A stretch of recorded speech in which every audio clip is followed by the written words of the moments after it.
Murphy got absolutely rocked on that play. Scott Murphy had to put his dreams behind him. Mr. Murphy, it's been 120 days since your last payment. Your property will be on the market in the next several days, unless you can pay a significant sum here today. How'd it go with the bank? That went great. Until one day, he got a second chance. What are you doing, man? To do it all differently. What the hell? Come on, we're gonna be late. Late for what? Hi, Scotty.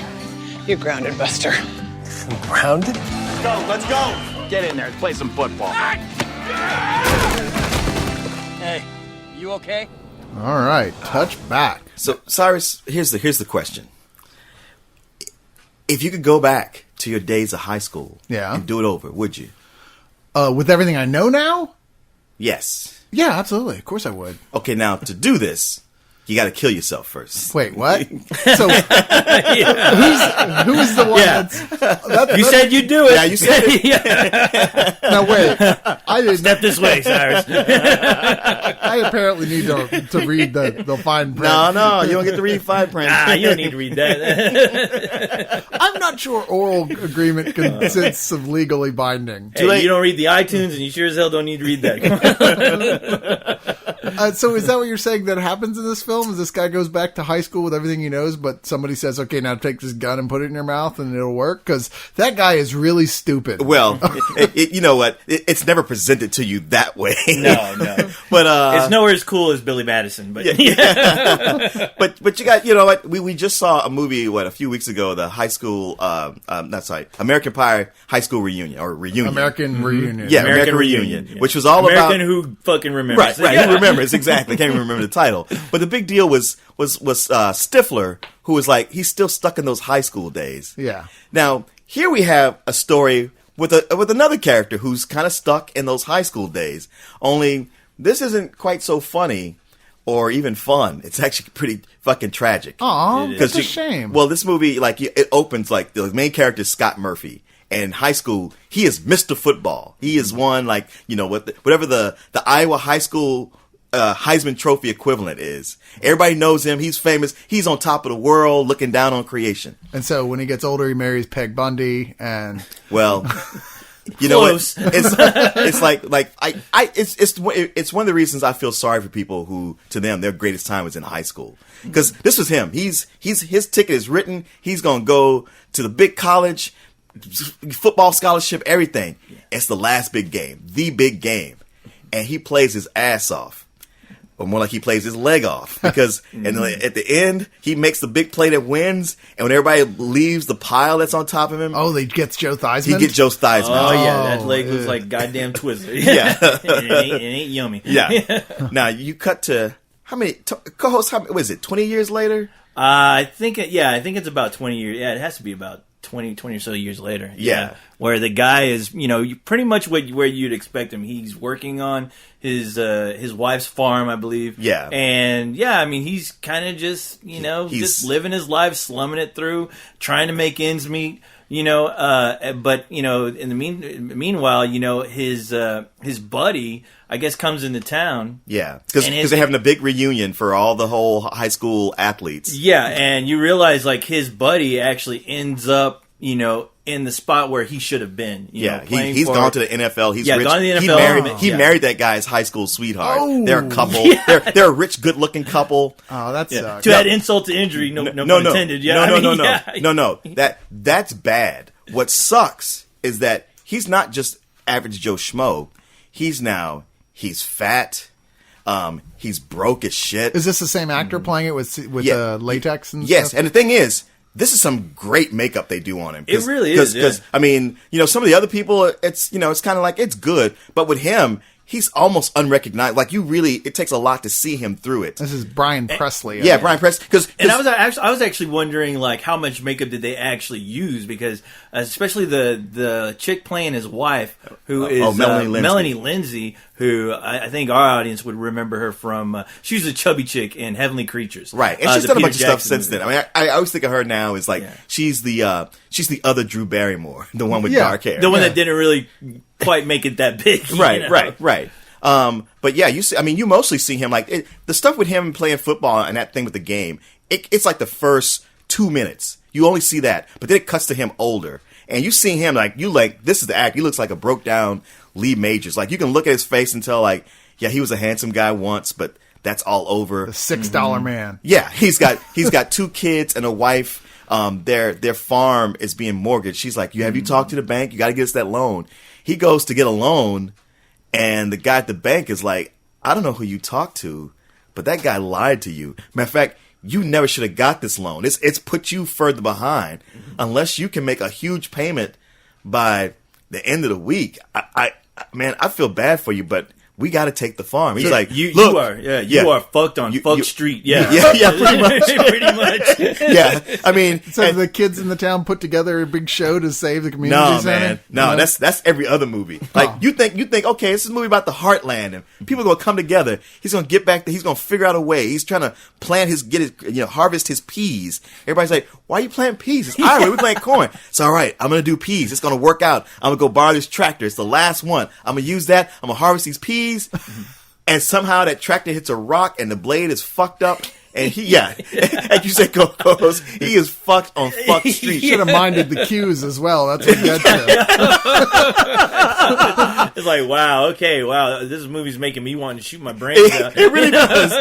I mean, yeah, his buddy comes back into town, married to his high school sweetheart. And the thing is, they aren't like rich assholes. They're nice. The fact that they're like nice to him when they help him out makes it even worse. It makes it even worse. So what point in time in the movie are we here yet? Like in actual running time, would you say, to when we get to this point when something's got to give? Probably 15 to 20 minutes. Oh, so not very. You go a ways into it. Okay. To where you think, like, you don't even know. Like, I didn't even know what was going to happen. All I know is that everybody's telling him, hey, Kurt Russell is his old coach, and he's still coaching that team. He's like, look, you need to come to the festival. We get all the old players, the old great athletes. Everybody wants to see you there. You need to come. And everybody says, yeah, come.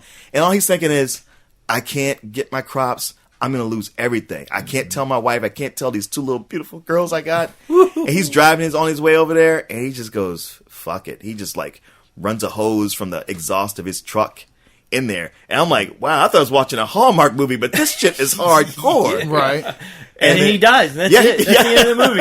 Yeah. I mean, it's one of those where he dies. And then when he wakes up, he's back to his 17-year-old self. Wakes up. Yeah. So is there like a transfer moment? Is there a point where Morgan Freeman talks to him? None of that. None of that. All you know is, somebody taps on the glass and it's like, hey, you going to get to the game or what? And he's 17 again. He goes there and there's a young Kathleen Turner waiting for him. In the 50s. I mean, I guess this formula's been done a bunch of times before, and somehow it's an old formula that they still make feel fresh again. Huh. You're right. Because there's obviously something that's very humble about it. Yeah. Because it seems like it doesn't.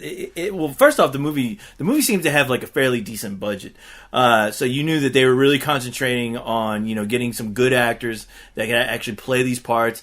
And getting somebody that you can actually just sympathize with, because I was actually impressed with the guy's acting, because he really didn't say much, but you could look at his face, and just feel how that guy, what must have been going on through his head. And then it has everything that's kind of fun about those types of movies, like I guess with Peggy Sue, right? Go back to high school. You go back to high school. You're reliving your glory days. And you start to see people, that used to pick on, but the thing is, this guy knows him now, and he knows the nerd that he used to pick on. He knows him as an adult now, so he starts to realize, man, I was a dick. Yeah. these guys actually give a shit about me, and here I am, with this reputation that, wow, I'm an asshole. And that's kind of like the fun part of the movie, where he gets to go and retrace his steps, even to the point where he gets the girl back again, to where the girl who he should have had. Yeah. But at the same time, like I said, the humbleness about it comes to the point where he sees his wife, who's actually part of the band. Yeah, she's a band nerd. Yeah, she's a band nerd, and she, and at the time he never gave her the time of day. But from a distance he notices her, but he still feels like he can't break that wall because he's just going to sound like a fucking nut. We end up getting married, and we buy this farm. And we have 2 little girls named Krista and Jamie that we named after your aunts. Why are you doing this? We ended up together because I get crippled in the game tonight. If I don't get hurt in a few years, I'm going to be making money. and I'll finally be able to take care of you. Stop it. Just stop talking. And please leave me alone. Macy, stop. We tried your dream, okay, and it didn't work out. And I'm not gonna end up here in Coldwater with a bum leg, a rundown farm, and 2 kids I can barely support. I'm not doing it again. I'm not asking you to. But I love moments like that in this movie, Yeah. because it really makes you think. Wow, it's something to play with in your head. Like it puts you in that situation. Like, wow, what would I kind of do differently? If I was married and I saw my wife, who I never paid attention to in high school, would I just go, man, that's my girl? But at the same time, I got the one who I should have been with, and it plays on those, it plays on those themes. Even more so, you go, look, I don't know how long this is gonna last, so I'm gonna fuck everybody else. Well, and there's It's that, funny but that's another movie. It's funny because you think that, and the movie really puts you in touch with the fact that like maybe you wouldn't do that. Yeah. It's fun to sit back and think you would, but actually in the situation, it's a coming back to like what you thought was important and realize, and that button against what you realize is important, and coming down to that critical moment where like this is that spot where my life went completely out of whack. Am I going to let this happen again? Right. Plus, your wife is totally young and hot. But it is kind of like, man, I can totally avoid this tragedy and have like the sweetest life ever. But I'm going to lose everything that was important in the life I had before. Okay, so what the fuck do I do? Yeah. And it really is. You think it's as simple as like, well, clearly you do this. It's like, it's not. As it's getting close to that moment, I felt anxiety just like, and that's what's great. Man, and that's what what's do you great do? about the movie. It really presents all those issues, and it makes it really honest. And like I said, I mean, just the performances. It's just fun to watch, especially how he interacts with the nerd. It's like he's the jock that all of a sudden he's like, I'm going to befriend the guy I used to treat like shit, and you realize like their friendship is kind of funny, because they're forced to meet, because just because he wants to have some kind of contact with his wife, but the thing is his wife is like, why are you? His wife, who is not his wife, is like, why are you even talking to me? Like, is this some kind of joke? Like, really? I mean, are you about to play a prank on me? Yeah, and it's funny to see how they play with that. Yeah, you're not going to do me like Carrie again, are you? Yeah. But what I keep thinking through all of this is like, there's got to be some amount of confusion to him. Like, how is this possible? How am I here? This can't be real. It's got to be a dream. Is there? Do they deal with that much? And is there a character who is self-aware of what's happening? No. Like this. So, No. is there ever any explanation, or is it just kind of magical realism? I don't want to say. Okay, Yeah. I don't want to say. Fair enough. It's just like all those things you're talking about is what you expect, and it somehow manages to sidestep that. All right, so the point is much like in Groundhog's Day. It's not the how did it happen. Yes. It's the what do you do once it has happened. You summed it up perfectly with that. Okay. Yeah, and it just feels. You know what? It's like if you were just passing by it on the TV, you might go like, oh yeah, Hallmark Channel. But it's so much better than that. The movie is really genuine. It somehow succeeds past whatever mediocrity it looks like it would be, and just had a good heartwarming feeling watching. It's like, it's a comfort food movie, but you know what? When somebody does these right, you just love them. It's very Frank Capra-ish. I Yeah, suppose. you're right. And it's one of those stories that it's like it's already been done. But the fact that they just got such a great cast, and I mean, watching it, I was falling in love with the guy's wife, the Melanie Linsky. Melanie Linsky. I was like, man, it's like I don't know what it is, but I'm strangely attracted to her. I don't know. It's like, yeah, that's somebody who you want to stay with, And I mean, but just like I said, the best part about this movie is it does give the person watching an opportunity to like have some fun with it, just like what if moments, what would you do scenarios. But yeah, the fact that it was just humble and it was honest and it didn't get into any kind of cheesy ground and it didn't like completely fall apart at the end where you're always expecting it to. I'm glad they just kept it sweet, simple, and honest. Even though we've seen this story a billion times, but they managed to make it work. But what about Kurt Russell? I mean, Kurt Russell's always badass. He's only been in like one other tiny little movie since Death Proof, other than this. I mean, is he notable in this? Actually, he is. I mean, he really is.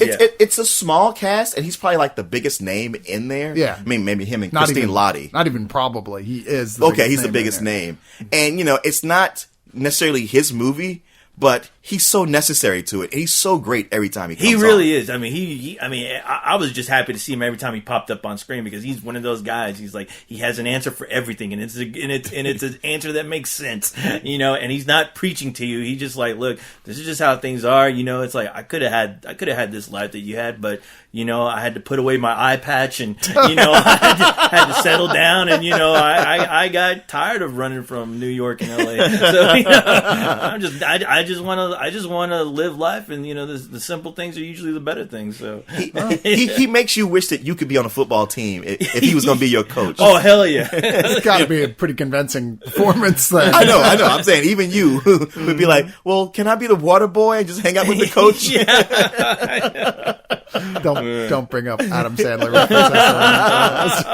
I know. I was waiting for the opportunity. There's even the part where the guy goes back to school. Back to school. I mean, it does preach the values of, you know, a small town.